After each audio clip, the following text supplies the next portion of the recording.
So Declan, we're speaking about, what, 36 hours after the Wolves game? Head still spinning a little bit? You're still processing that? Yeah, really, really difficult to process in the moment. I think right now I processed it, digested it. Obviously, because we have such a big game on Sunday, we can't dwell on the other night too much. But from our standards, it was to be 2-0 up with half an hour to play.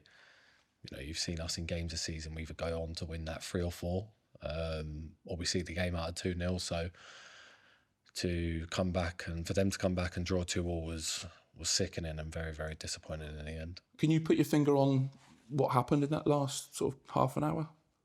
We just stopped doing the basics. Why? I don't know. It's easy for people to say, oh, they're doing this, they're doing that. In a game of football, it swings both ways all the time. We ended up getting into the game they wanted to play, which was duels, long balls, giving them silly fouls. They kept putting the ball in the box, so we're constantly on the back foot. We didn't really get a foothold in the game after the goal, which is what's disappointing, because at 2-0 up, you think we're going to walk away with it. Yeah.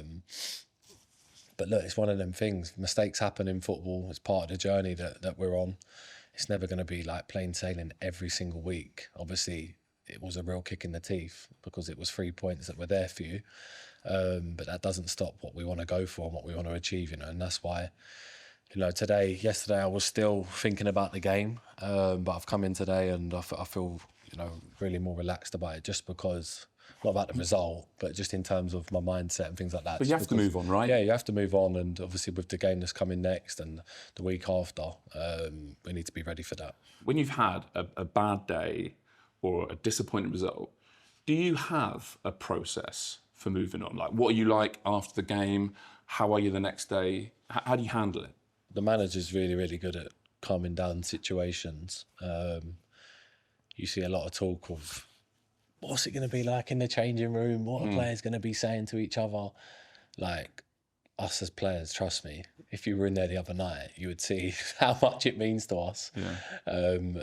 And that's the level we need to be at, because if you want to win stuff, you need to be able to demand stuff of each other and say truths in the moment, I've had them done to me, other players have had them done to themselves in their time, and that's just part of trying to build a winning culture. And I think that's where the manager, like I said, comes in, because he comes in always from different angles and puts a perspective on things, and is really calm. And obviously yesterday we had a day off to clear our minds, obviously, and then now we're going into Spurs, and we're going to be ready.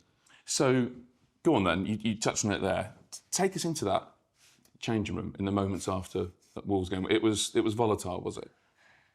I think from the moment I come in to the moment where we're at now, I've seen a big difference in terms of after games and the mentality of the boys, in terms of if things ain't right, things will get brought up and things will get said in the moment, even if it's heated. But 5-10 minutes after that, you'll shake hands and, it's over. But that's what it's about. I've seen documentaries on top teams over the years and how they push and demand from each other, and when bad moments come, saying something and getting something off your chest that you feel can actually help the situation. So I think the other night that was needed, because at 2-0 we should have went on to win the game. We know the position we're in, but like I said, we've all just come in this morning, and we're men. We shook hands the other night. It was disappointing. It was not nice, but we've come in now and we're ready to go for Spurs. So. And what would you say about form in general at the moment? 2 wins in 7. Yeah. How do you explain that? Yeah, it's obviously not looking good on paper. My thing is, I've looked yesterday at the results that we've had and the goals we've conceded, and I think the goals that we're conceding were self-inflicted goals. I could go through so many goals, but just where we'd make a mistake and we give the game back into the opponent, whether it's from a second phase or the first phase of a corner where we're usually so strong. Yeah, is that become a habit? Letting teams back in? It's not become a habit, because it's been our strong point. Our defence has been incredible. Everyone's in sync from front to back. But there comes points in the season you ain't going to be perfect for the whole season. What we was doing at the start of the season, there was talks of, can they go on to do clean sheets, and there was never any thought of that from us, because this is the Premier League now. you're playing against the best players week in, week out, and any team can surprise you. Wolves. Like, everyone would have thought, oh, Arsenal are going to win comfortably at Wolves. They have good players. And that's why you've got to be switched on 24/7 in this league, because you can get hurt at any time. I suppose what a lot of people are looking at it at the moment and they're thinking, because over the last few years you've not got over the line, is the weight of that, is the pressure of that playing a part in the performances and in the results? What do you think?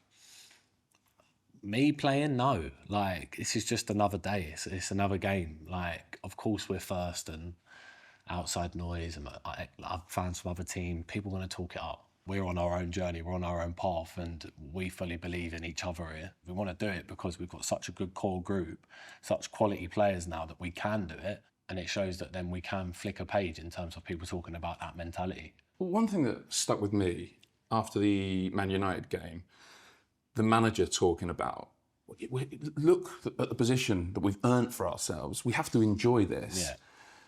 Yeah. This might be completely wrong, because obviously I'm not inside it. It does sometimes feel at the moment like you're not enjoying it. Is that wrong? Is it right? No, we enjoy every day. Like, every day coming in here with these teammates, like the manager, the coaching staff, I can tell you now, it's unreal. Like, you enjoy it. Of course you do. This is our job. You know, we're playing for Arsenal. You know, final of the cup, next round of the FA Cup, final in the first phase of the Champions League, first in the Premier League. So we need some perspective about where we are, but also we need to look a bit bigger to understand that if we carry on doing what we're doing in terms of the results, it isn't going to last. So it's on us as players to pick that up, because we have it in us to win every game. I believe that. I genuinely believe with this group, with this players, what we've done here before, I can see us. We could go on a run and easily win games, but it's on us, you know. It's going to be switched on. You're going to be ready for everything that's thrown at you, because that's what's needed for these final games. As I think the manager said after the game, straight after Wolves, you know, is the next game the perfect game?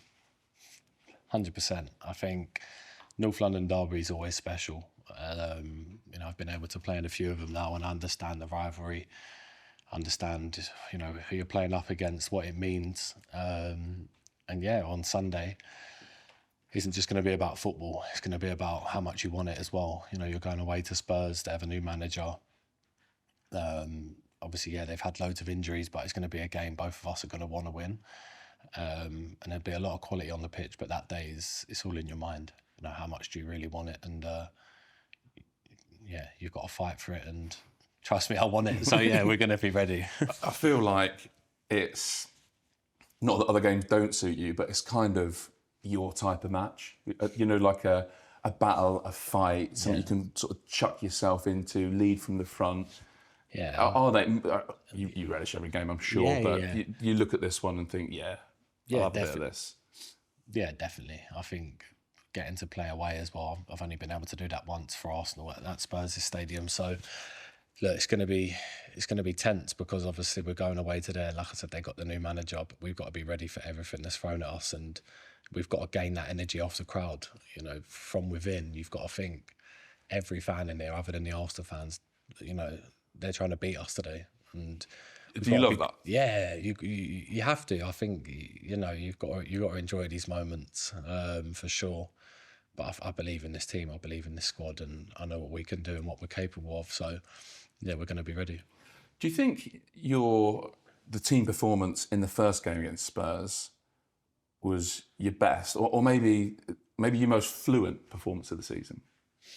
I think it was a really good performance, because we dominated them in every phase of play. The high press, you know, mid-block, defensive block, was really good that day. It was probably one of our best performances of the season, but you also get that extra energy when it's a London derby, when it's Spurs, when you're at home. It gets spoken about so much. So that result that day didn't surprise me. I wanted to ask you about Eze, because you obviously know what it's like being a new player coming in, big fee, and having to impress. He was unbelievable that day, but it's probably been more difficult since. What do you see from him, and how big is that challenge when you make the step up? You had a very similar thing. Yeah, it's a massive step, and he's coped with it amazingly well. Even though it looks like he's not played a lot of games, he has played so many games for us already, and he's done amazing for us. and his mindset and the way he trains, the way he looks after his body, the way he is with the boys. I've never seen a player settle so quickly with lads like Eze has done. So that's credit to him. But I see his quality every day, and we have a special player on our hands, and it's down to us and obviously down to him to keep getting the best out of himself, because he's more than capable of doing anything on a football pitch. Some of the stuff he does with the ball on a pitch, you're just like, how do you even do that? He just glides with the ball beautifully. So, yeah, we need to keep getting the best out of him. He's done amazing for us so far. But there's much more to come. It's only his first season. So, yeah, much more to come. Also wanted to ask you about how football has changed. Premier League has changed. How much has the league changed in the last, or even during the course of this season? Yeah, so much. I think this is my 10th season in the Prem. I would probably say this has probably been one of the probably is the toughest in terms of that it's been. Do you mean the quality, the physicality, both? I think the quality, yeah. I think a lot of people have an opinion that the Prem is not where it is. The Prem is not where it's at the minute. But you could ask any player in the Premier League, they'd tell you the opposite. I think a lot of people, the game has changed in terms of probably physicality, duels, set pieces, trying to gain an advantage wherever you can. Yeah. That's where it's changed. And in terms of the quality, every time you play against a team now, every team's got 2 or 3, 4 players who have world-class ability and are very good. And on their day, if you're not switched on, they can punish you. So this year's not been easy. It's not been a walk in the park, We've done really well because as a collective, our 11 starters, the players that have come off the bench have all chipped in and helped us with goals in the moment. So yeah, I think that's why it's been tough, but the Premier League is it's definitely changing. And Sunday will be your 100th Premier League appearance for Arsenal. I mean, firstly, that's gone quick, hasn't it? But also in so many ways, in the way you've progressed, become, I think, a more versatile player, talked about whenever there's discussions about the best player in your position. Do you feel like in so many ways it's just gone, as well as it could have done, really? Yeah, definitely. I think I've just tried to work as hard as I can and give it everything I've got. I watched a good podcast of Steven Gerrard with Rio Ferdinand the other week, and he was just talking about himself as a midfielder and what he was, and he didn't put him down to one thing. He just said he's a midfielder that could have done a bit of everything, but he was the best at doing everything. And I think he's someone that I love to look up to and look forward to, just because of how he was on the pitch, his demeanour, how he took games by the scruff of the neck, the fight he showed, the passion. And over the years, I've tried to watch him as much as possible, and I think I've started to grow into that much more. Still a long way off before I hit his level. But yeah, I think he's someone I've really tried to emulate since I've moved into this box-to-box role, and it's really helped me. So I want to keep going. 100 games for Arsenal in the Premier League is, it's special. So yeah, I'm really happy. And do you know what? I think back to all the interviews I've done with you over the years, and you've always said there's much more to come, and you've been right. And do you still feel that? Yeah, 100%. I think every year when the season ends, I look at myself and I think, where can you? My dad used to say it to me: how are you going to get better again? How are you not going to stall that other people go past you? And you need to have this mindset that you're just going to keep getting better and better. And I think consistency plays a massive part in my game. Knowing how to play well, knowing when to do the right things right. So yeah, look, I think there is much more to come from me. I think this season's been amazing. Still so much more football to be played. But I do think I can still go to more levels. So yeah, exciting times to come. And very lastly, we sort of said it's gone almost perfectly. I mean, we know the one thing to add, don't we? It's the trophies. Yeah, 100%. I think that's what we all want as players. That's what the manager wants. I think we're so driven and hungry to try and win something. I think if you come in and see us, there's a group of boys here that, like I said, the mindset's changed in terms of we know what we want and we know we're in a great position to go and do it, but it's on us. So a big fight coming up over the next 2-3 months, but one we're going to relish. Good man. Top man.